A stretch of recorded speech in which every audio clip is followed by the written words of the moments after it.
Alhamdulillah.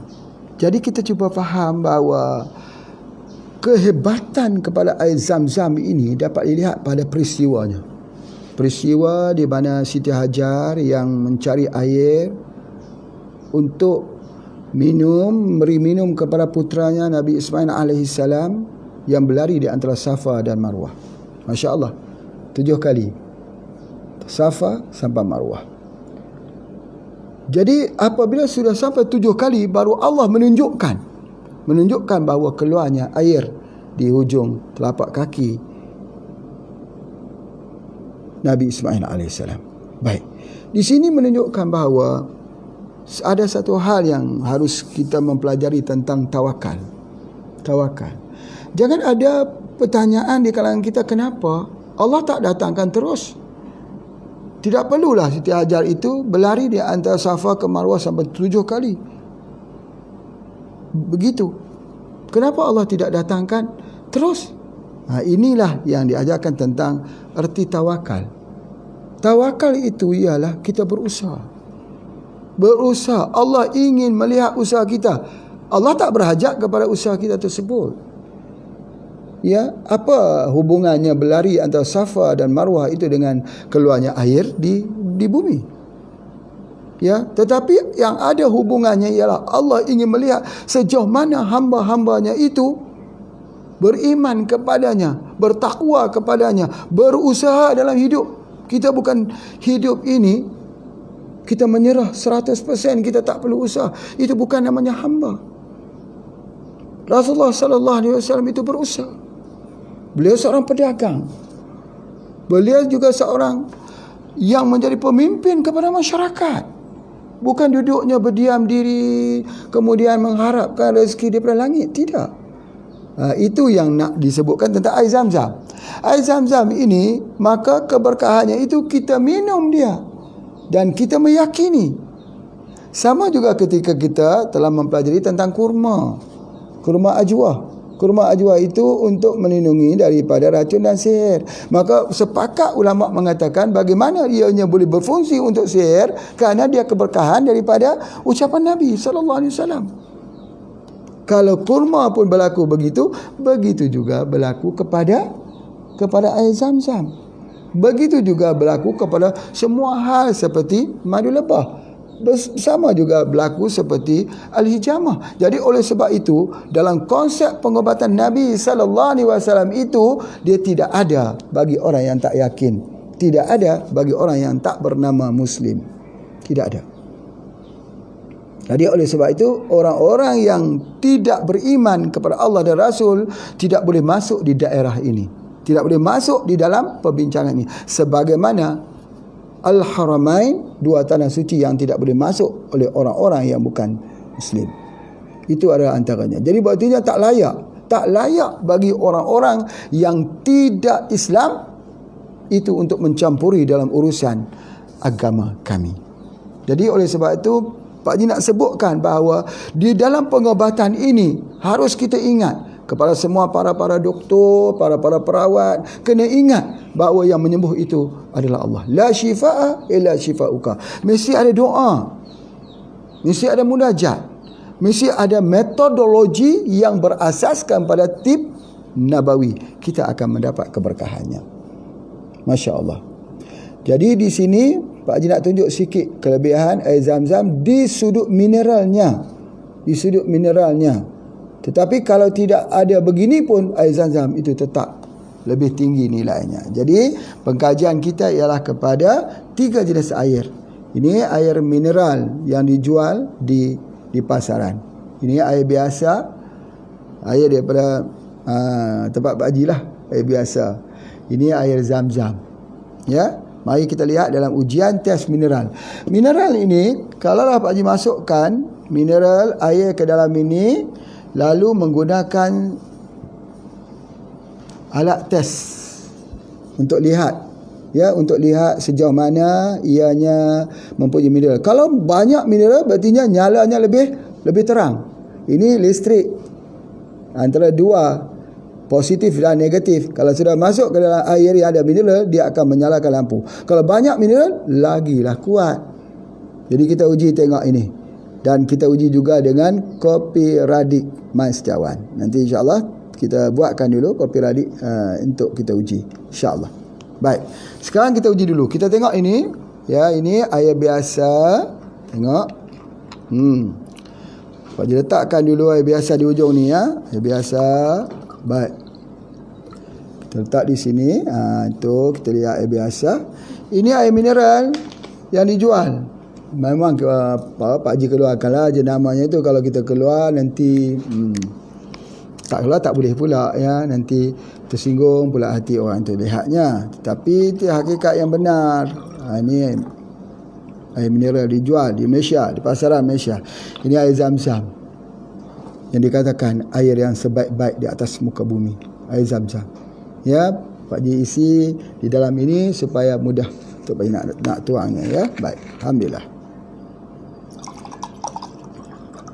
Nah, kalau kita tengok di sudut umumnya, kalau kita tak perhati sama saja. Tapi kalau kita perhati, Masya Allah, air Zam-Zam tu nampak beningnya seperti apa yang disebut sebagai seperti mutiara. Seperti mutiara. Masya Allah. Ya, sebab itu air Zam-Zam, kalau ada wanita, misalnya, ini sebagai contoh, ya, yang nak melahirkan anak, yang tak mau buka, yang dia tidak mau buka, ya, 2 cm saja minum air Zam-Zam, cepat dia akan terbuka. Ini ajaib. Di saat itu saat yang mustajab bagi seorang itu berdoa kepada Allah. Jadi jangan lupa dalam pengobatan Islam itu, jangan lupa air Zam-Zamnya. Baik. Lihat, ya, kita uji tengok. Ini dia contohnya, ya. Pak Haji cuba tengok. Okey, ini kita tengok dulu daripada air biasa. Air biasa, yakni air dekat sana. Okey, kita tengok dulu. Mungkin listriknya itu tidak nyala dan sebagainya. Oh, tak ada, ya, tak ada. Tak nampak mineral langsung ni. Masya Allah. Okey, kita pergi tengok air mineral. Tu air mineral. Ni air juga ni. Ni bukan air RO, ya. Ini air yang kita ambil daripada sinilah, sungai sini, ya. Jadi tengok, ini air mineral. Ada air mineral tu, macam tu. Cuba kita offkan semua, bagi gelap sikit, nampak. Okey, lihat balik pemandangannya. Tak ada. Sebenarnya ada, tapi sedikit saja mineralnya, tetapi tak berjaya untuk menyalakan. Nah, sekarang kita cuba. Air mineral biasa. Sekarang kita cuba kepada air Zam-Zam. Cuba lihat air Zam-Zam. Bapak Ibu sekalian, kalaupun kita melihat begini, ini adalah merupakan satu kelebihan. Tetapi kelebihan ini tidak melebihi daripada kelebihan hadis Nabi SAW. Kena ingat begitu cara kita beriman. Tetapi kalau cukuplah pada kita untuk memahami bahawa bezanya air biasa. Ya, ini ada kerana ada lebih-lebihan sikit. Tadi dia jadi air biasa, nampak begitu. Mineral biasa. Ini daripada air air yang ada dalam keran. Baik, cuba kita lihat sekali lagi air Zam-Zam. Zam-Zam. Baik, untuk membuat begini biasa saja boleh buat. Masukkan saja garam. Bila masuk saja garam, nyalanya akan lebih terang. Itu satu kebiasaan saja. Jadi oleh sebab itu, maka apa yang kita bandingkan sini, air yang tidak dimasukkan apa-apa. Tetapi kalau air itu nama kopi radik, dia dah masuk mineral-mineral dah ke dalamnya itu. Ini kopi radik. Mari kita coba tengok, ya, kopi radik. Sebab apa? Sebab dia masuk mineral. Ada garam Himalaya sebagainya, sebab garamnya. Jadi bukan berartinya kopi radik itu lebih bagus sebab air Zam-Zam. Tidak, dia adalah kopi, minuman yang dicampur. Tetapi kalau ini, ya, kalau ini air Zam-Zam terus.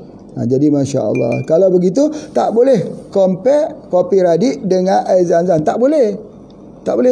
Tak boleh bersifatnya begitu. Air kopi radik harus di-compare dengan kopi juga. Tapi walaupun begitu, kita nak kena compare dia dengan apa? Lihat, ya. Ini ada kesan-kesan dia sikit. Pak Haji masukkan semula. Tengok ada nyala dah. Sebab apa? Ini kesannya daripada air kopi tadi. Masuk ke air biasa. Nyala. Nah. Masuk air mineral. Ada. Tapi cuba banding air Zam-Zam. Air Zam-Zam.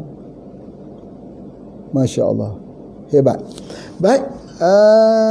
Seterusnya apa yang Pak Haji nak sampaikan dekat sini bukan pasal cahayanya ya. Ada orang sebut kepada Pak Haji bila Pak Haji tunjuk macam ni, apa ucapan dia? Dia kata, Pak Haji, aku tak mau minum dah kopi radik. Dia kata, pasal apa? Kalaulah ini lampu pun boleh menyala, dia kata, kalau dia menyala dalam perutku, habis, pecah perutku ni. Itu tersalah juga kita menerangkan. Cara kita menerangkan tu salah, orang tu menangani juga cara salah. Kita nak tunjuk kata ada mineral, lampu tu menyala. Dia kata, aku tak mau minum kopi radik. Pasal apa? Nanti menyala dalam perutku. Itu salah satu ya. Jadi harus dibetul-betulkan. Jadi kalau begitu, memang betul dalam hadis Nabi SAW menyebut bahawa air Zam-Zam adalah penghulu kepada air. Penghulu, betul. Penghulu. Apa tak penghulunya dapat menghasilkan sesuatu yang subhanallah, luar biasa. Ini hanya pada pembandingan yang kecil, mineral pun sudah tidak bisa ditandingi oleh mana-mana air. Ya. Dan belum lagi kita lihat bagaimana pengeluaran airnya yang tak pernah berhenti pun tak dapat ditandingi. Belum lagi kita ceritakan bahawa tidak ada mikrob yang ada di dalamnya, tidak ada kuman yang hidup di dalamnya pun tidak boleh ditandingi. Bagaimana nak menandingi? Ini adalah hadis Nabi SAW.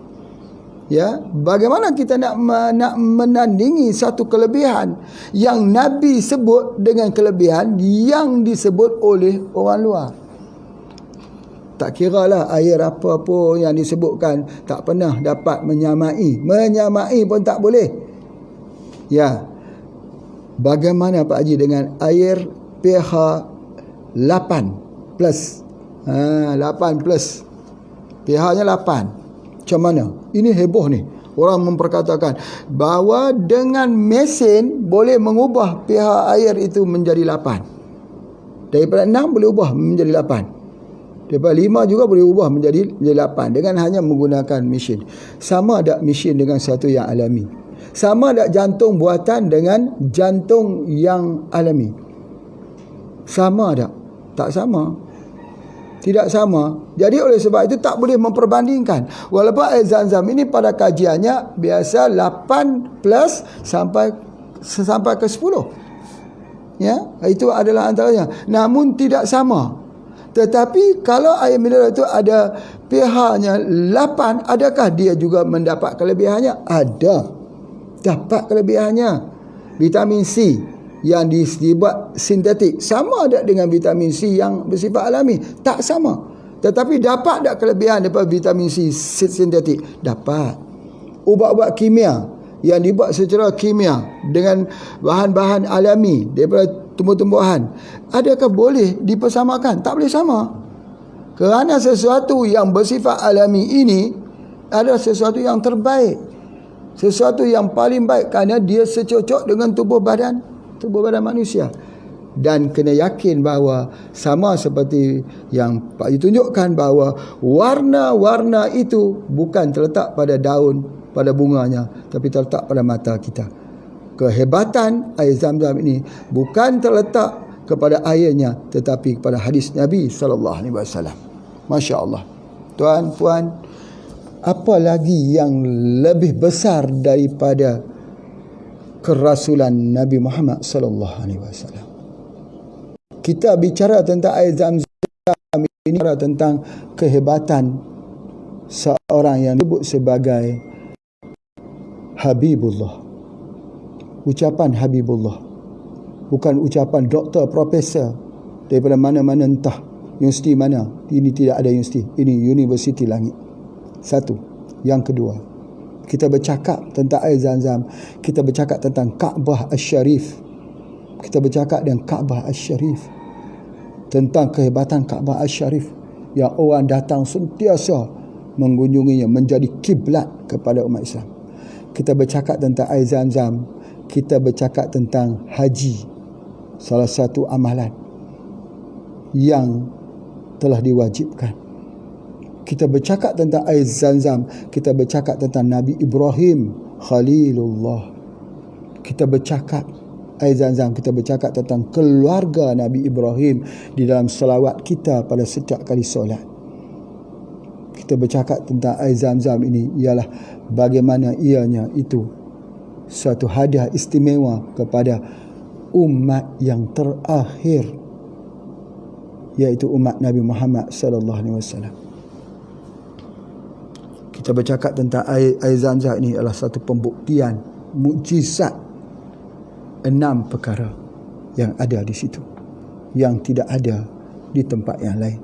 Jadi oleh sebab itu, maka apa yang kita lihat, apa yang kita lihat di sini, bahawa perbincangan tentang air Zam-Zam ini, kita tidak boleh memulakan dengan perbincangan mengkaji, tetapi perbincangan mengimani. Bagaimana cara kita mengimani? Itu adalah antaranya. Baik. Jadi oleh sebab itu, maka apabila kita belajar cara mengimani dahulu, kemudian baru kita mengkaji. Jangan kaji dulu, kita imani dulu. Sebab pengkajian itu daripada akal manusia yang sempit. Hari ini boleh mengata A, besok dia kata B. Tetapi mengimani dia itu dengan satu pengimanan yang sempurna. Seperti tubuh badan manusia, manusia yang hebat-hebat di atas muka bumi ini, kita katalah manusia yang hebat. Apa dia? Pemikir-pemikir dulu. Aristotle, Plato dan sebagainya.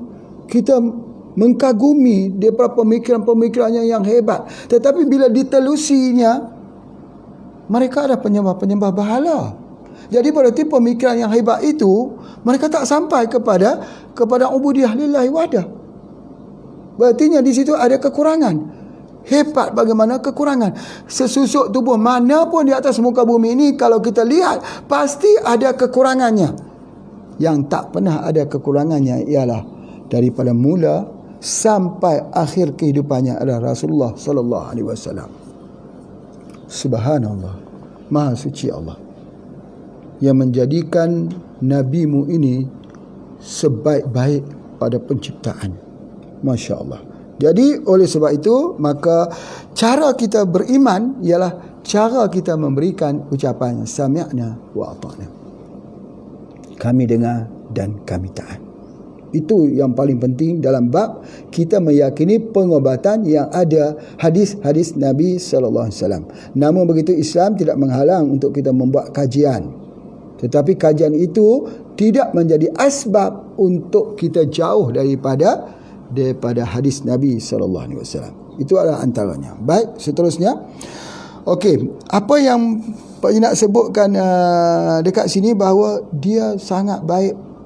Air ni kalau kita minum, dia baik untuk apa? Untuk darah. Dia jadi salah satu, sebab kita faham di dalam darah itu adalah air. Dalam tubuh badan kita juga ada air. Ya, dalam tubuh badan kita ni 80% adalah air. Jadi oleh sebab itu, maka Allah menciptakan air yang terbaik untuk tubuh badan yang memerlukan air yang banyak. Masya Allah. Ada di kalangan mereka yang kenyang dengan hanya minum air Zam-Zam saja. Kenyang.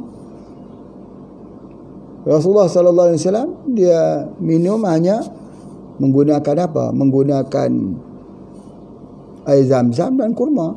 Makanan yang mengenyangkan. Simple. Sangat simple. Ya Allah, ditumbuhkan pula dengan pohon kurma yang seiring, yang seniji dengan air mineral daripada air Zam-Zam. Masya Allah. Subhanallah.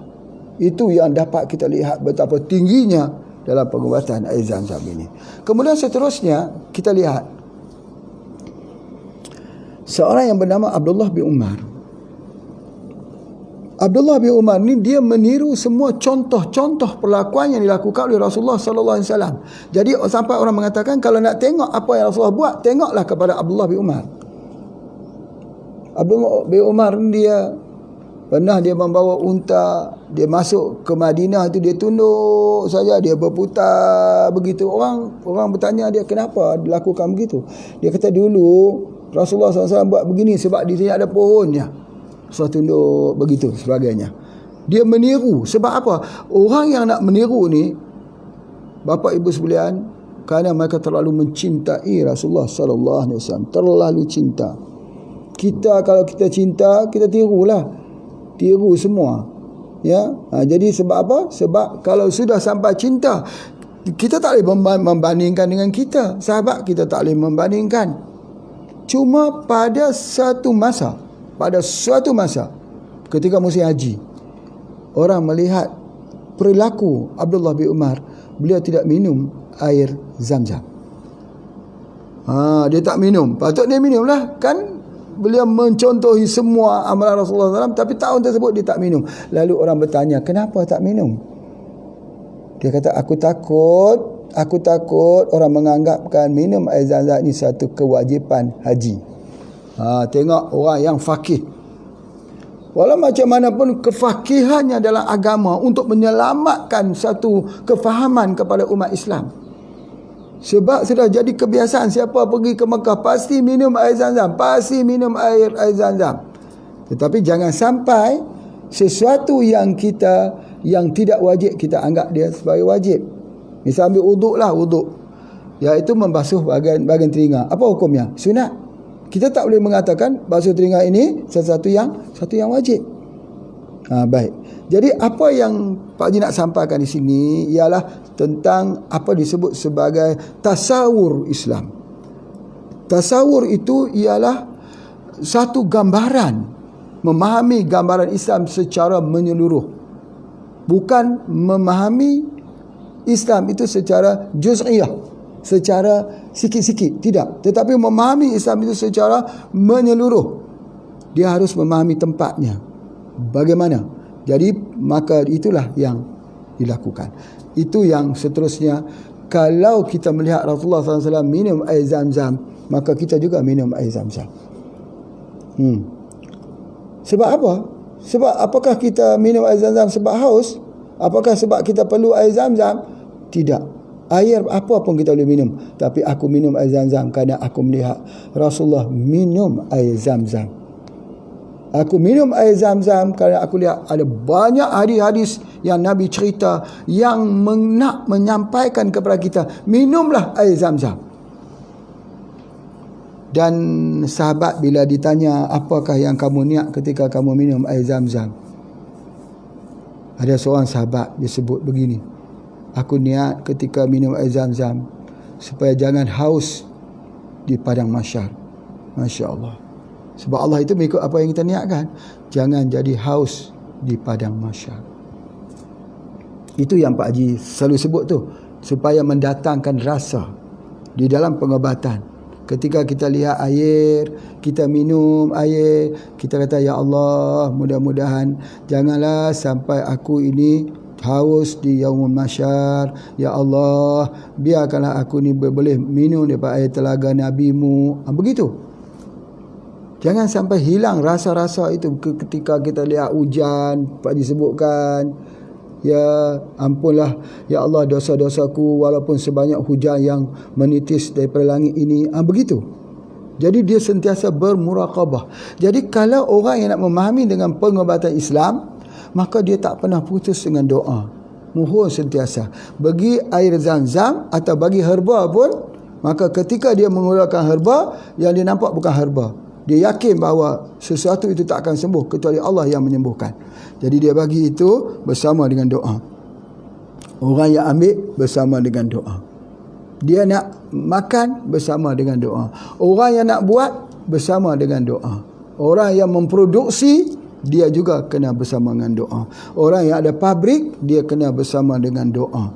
Jadi sama ada obat-obatan yang dikeluarkan oleh orang yang berdoa, orang yang bersolat, orang yang meyakini bahawa penyembahan itu datang daripada Allah, dengan obat orang yang tak berdoa, orang yang tak solat, orang yang tak meyakini dengan Allah SWT. Sama atau tidak? Tak sama. Tidak sama. Sebab itu pengobatan Islam itu melewati semua pengobatan-pengobatan yang lain.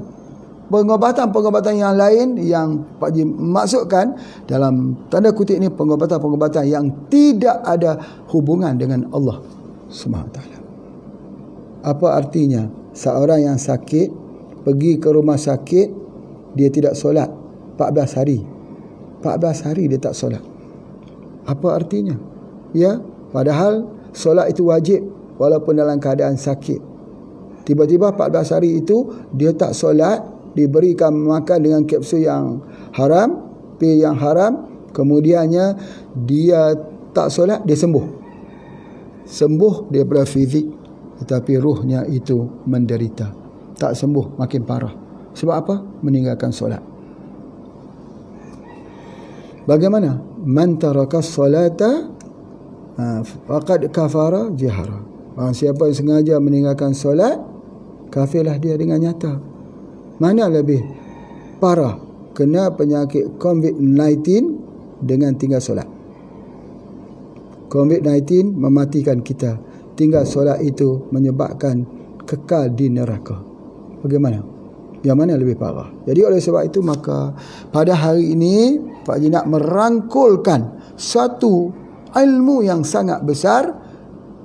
Bila Al-Quran mengatakan wa hadzal baladil amin, jadi kami jadi dua di lembah Mekah ini adalah tempat yang aman, dan jadikan pula penawar COVID-19 itu ada pada air Zam-Zam. Pak Haji percaya dan yakin dengan seyakin-yakinnya, andai kata pengobatan Islam ini diangkat, air Zam-Zam itu diangkat, diberi minum pada seluruh penduduk dunia ini, insya-Allah COVID-19 ini dapat diatasi. Tapi malang, siapa yang nak membawa penemuan-penemuan ini?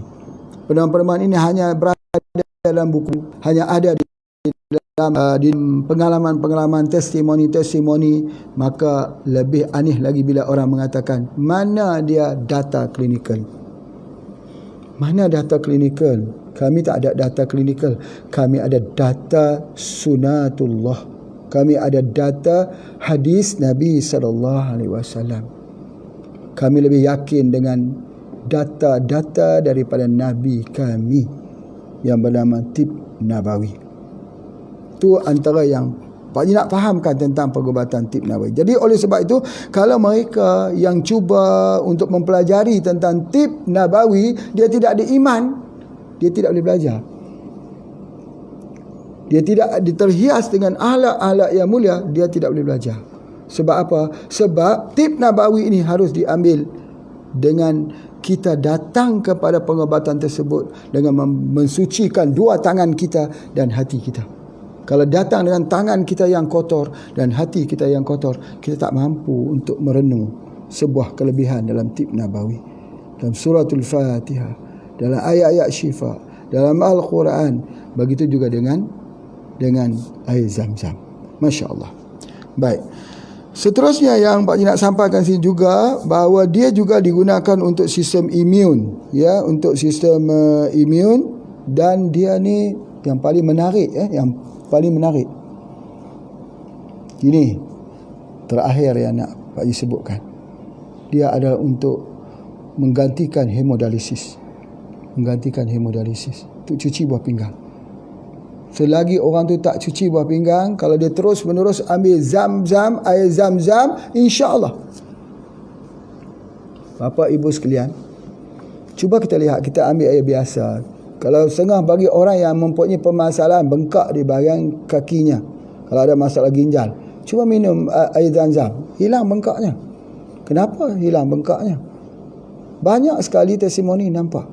Ya, jadi begitulah air Zam-Zam ni, dia adalah membersihkan filter yang menyebabkan bahawa sel-sel ginjal itu akan bekerja semula. Dua yang selalu Pak Haji sebutkan, jantung dan ginjal. Satu lagi hati, untuk detoksifikasi. Tiga organ ini menjadi tempat yang boleh dirawat dengan menggunakan air Zam-Zam. Jadi oleh sebab itu, kita tengok hari ini betapa banyaknya klinik-klinik hemodialisis kerana tak mengambil air Zam-Zam.